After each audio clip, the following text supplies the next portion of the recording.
제가 몇 년 동안 꾸준히 지속했던 것만으로 실현된 제 현재 상황을 먼저 보여드릴게요. 모바일에서 인테리어라는 키워드로 검색을 하면 인플루언서로서 제 포스트가 가장 최상단에 노출되고 있는 것을 볼 수 있습니다. 저 스스로도 신기할 정도로 현재까지 2달 반이 넘도록 지금처럼 최상단에 노출되고 있는데요.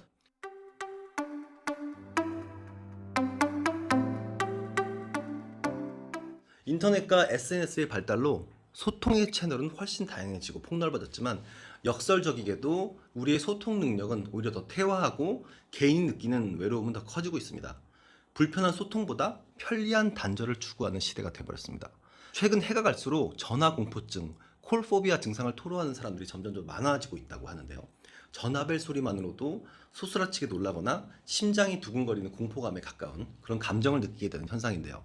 저도 일과 시간을 마친 이후나 휴일에 무방비 상태일 때 전화가 오는 것만으로도 상당한 짜증과 불쾌감이 일어나는 것을 자주 경험하고 하는데요.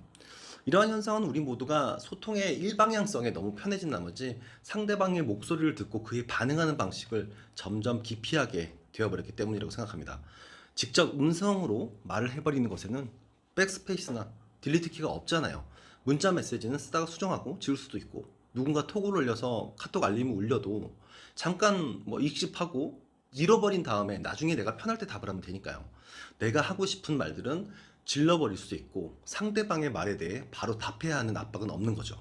이러한 작은 경험들이 점점 쌓여갈수록 소통을 하기 위해 누군가와 얼굴을 마주보는 것 자체가 부담이 되고요. 전화 통화마저도 번거롭고 불편한 것이 되는 것이죠. 간혹 바로 옆으로 빈택시가 많이 지나가는 거리에서도 저는 카카오 택시를 부르게 되더라고요. 목적지와 가는 길을 기사님께 구구절절 설명할 필요가 없으니까요. 그냥 내비대로 가주세요 하면 저는 곧장 바로 핸드폰으로 업무를 볼 수 있으니까요. 그 시간이야말로 톡으로 소통하고 협의하고 SNS를 할 수 있는 소중한 시간이 됩니다. TV와 잡지만이 정보를 전달하는 가까운 과거, 매스미디어 시기를 떠올려 보면요. 브랜드의 가치를 높이고 팬을 모을 수 있는 사람은 정보 전달 기회가 집중된 일부 특정인들 뿐이었습니다. 지금은 어떤가요? 지금은 누구나 자신만의 미디어를 가질 수 있게 되었습니다. 게다가 전혀 돈도 들지 않으면서요. 평범한 사람도 SNS를 활용하는 역량을 가지면 누구나 유명해질 수도 있는 기회가 생겼습니다. 자신의 분야의 역량이 뛰어나다 하더라도 운이 좋아야지만 성공하는 것이 아니라 평균적인 실력에 SNS를 활용하는 전문성이 더해지면 누구나 1인 사업가로, 인플루언서로 성공할 수 있는 기회가 열린 것이죠.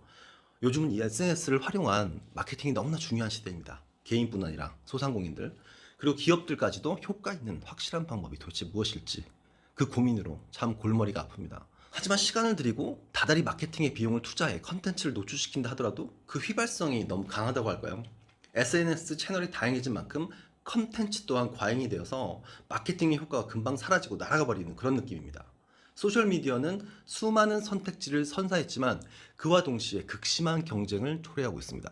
획기적이고 신선한 컨텐츠가 아니면 어느 하나 알아봐 주지도 않고 퍼스널 브랜딩을 이뤄낼 수 없습니다. 어떻게 SNS를 활용해야 마케팅으로 이용할 수 있고 노출되는 유효기간이 길어지고 그만큼 효과가 보장될지 궁금하신 분들이 많으시리라 생각합니다.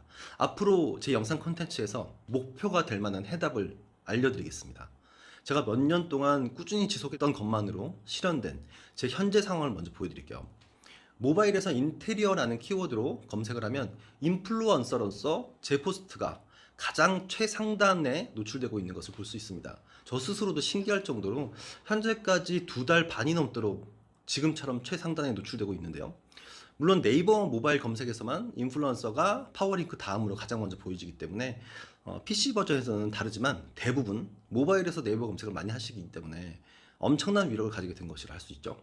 언제까지 이렇게 무거운 키워드 인테리어라는 단어로 검색했을 때 가장 상위에 노출되는 것이 지속될지 궁금하기도 한데요. 그리고 인스타그램도 보여드릴게요. 요즘 저희 회사는 양경원 인테리어라는 분야에 진출하고자 하는 목적을 가지게 되었는데요. 어제 오전에 인스타그램에서 안경원 인테리어라는 해시태그로 검색을 했더니 인기 게시물 첫 페이지 9개 중에서 4개가 바로 제 개인 인스타 계정에서 올린 피드들로 차지하고 있더라고요. 이 성과에 저도 깜짝 놀라게 되었습니다. 인스타그램 인기 게시물은 빠르게 바뀌거나 금세 사라지긴 하겠지만 이 또한 마케팅으로 활용하기엔 충분한 효과가 있는 것이죠. 이러한 일들이 가능하게 하는 원리와 방법을 앞으로 여러분께 세세하게 알려드리고 싶습니다.